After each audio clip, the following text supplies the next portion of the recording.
friends, today is the lecture for standard 10th.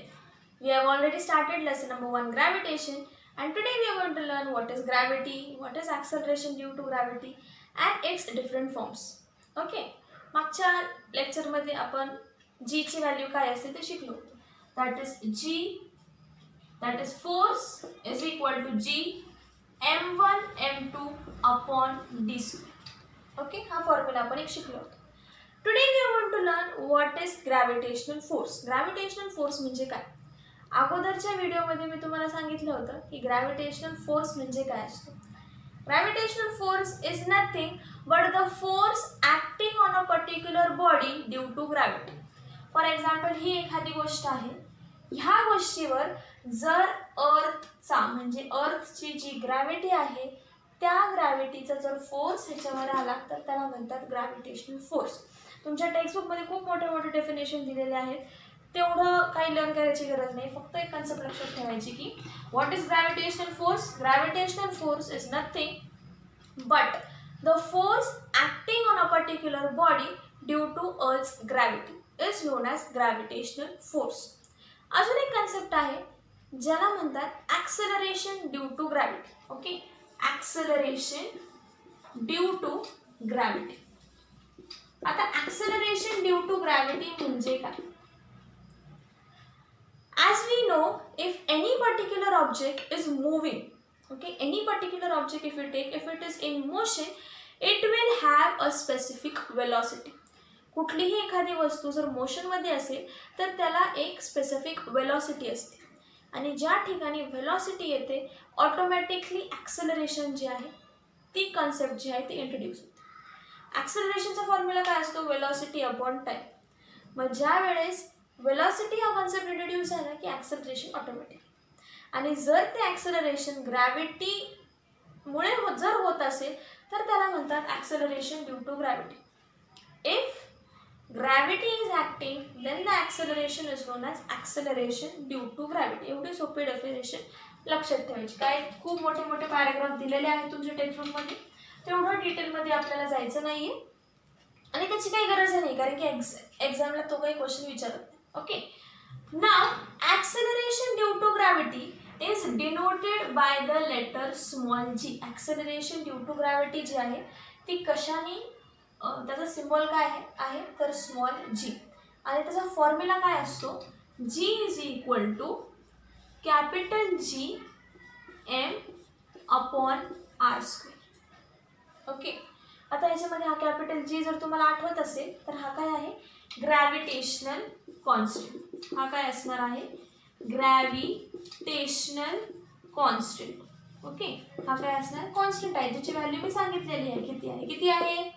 किती आहे? सतत ते लक्षात ठेवत राहायचं. 6.67 इंटू 10⁻⁻11.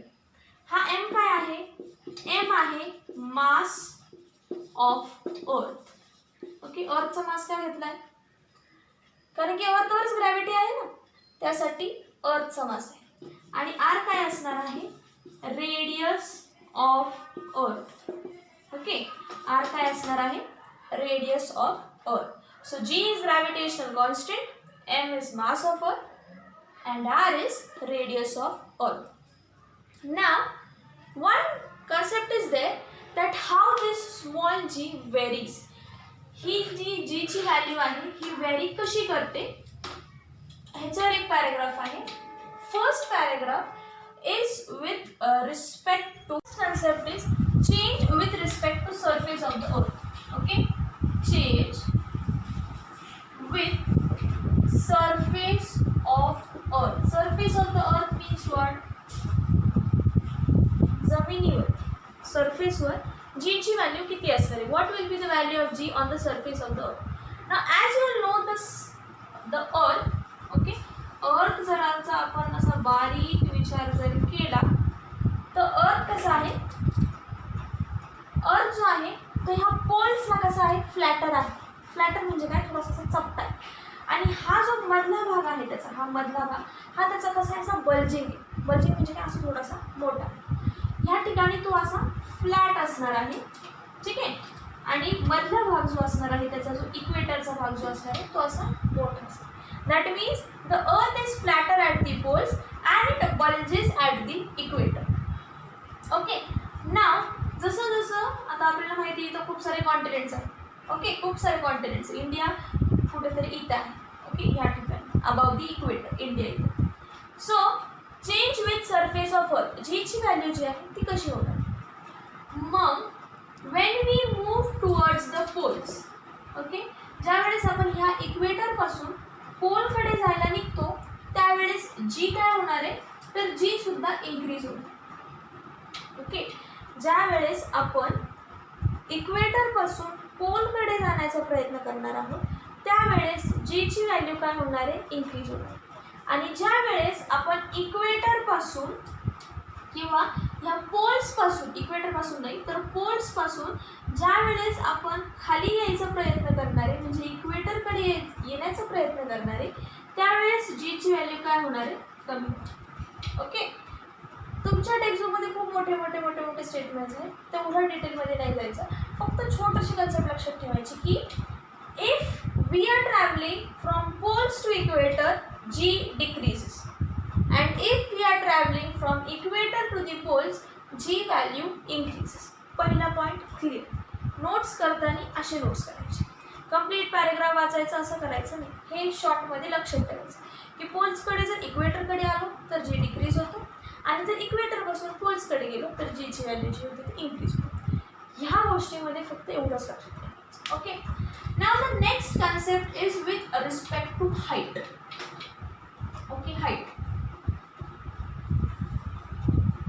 म्हणजे काय, ह्या जमिनीपासून किती उंचावर जाणार. Okay, height. Okay, not about the equator, we are going to talk about the height from the ground level towards the sky.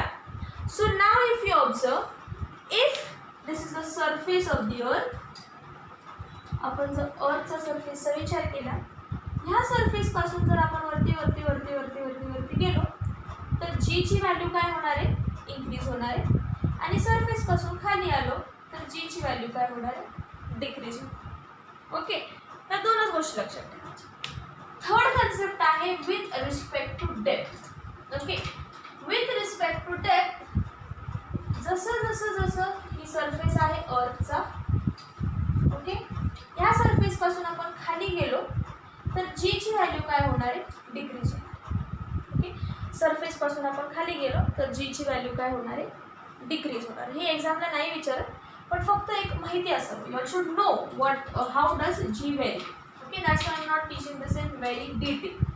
Okay, कारण की जे एक्झामला येणारच नाही त्याच्याकडे इतकं कॉन्सन्ट्रेशन करण्यात काय आहे, त्याच्यापेक्षा जे येणार आहे ज्याच्यावर एक्झाममध्ये क्वेश्चन्स असतात त्या गोष्टीकडे आपण जास्त फोकस करू. Now next concept, in the last lecture I told you what is the difference between mass and weight. Okay, what is the difference between mass and weight.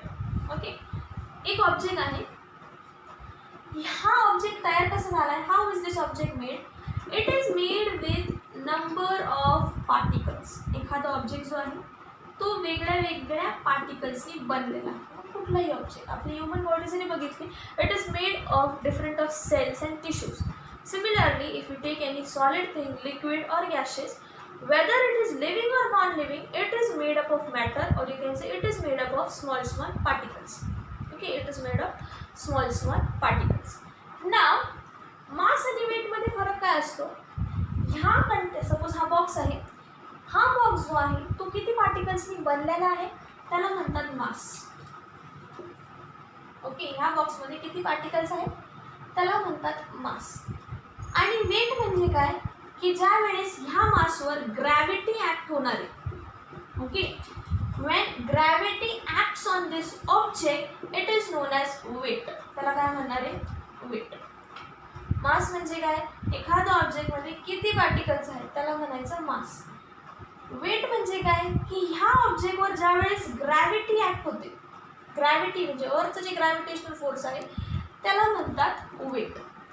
त्यासाठी ज्यावेळेस एखादी गोष्ट अर्थवर असेल त्याचं वजन वेगळं असतं, पण ज्यावेळेस ते स्पेसमध्ये जातं, for example consider moon. Okay, ज्यावेळेस ती मूनवर जाते त्यावेळेस त्याचं वजन जे आहे ते वेगळं का होतं. आपण जर सपोज मी इथं थांबले, ओके, फॉर एक्झाम्पल मी नाही असं सपोज फॉर एक्झाम्पल एक कन्सिडर करू आपण की a person is there, okay, its weight or you can say its weight is 60 kg on earth, okay. अर्थवर त्याने त्याचं वजन मोजलं आणि किती भरलं 60 किलो, ठीक आहे. आता त्याने काय केलं, तो मूनवर गेला, ओके. आता मूनवर ज्यावेळेस त्याने त्याचं वजन चेक केलं त्यावेळेस किती भरणार, अर्थपेक्षा कमी भरणार की जास्त भरणार, किती भरणार, कमी की जास्त. त्याच्यासाठी एक फॉर्म्युला आहे की जे वेट असतं अर्थवर, okay, the weight of a person on earth it is 1/6 to that of weight on moon.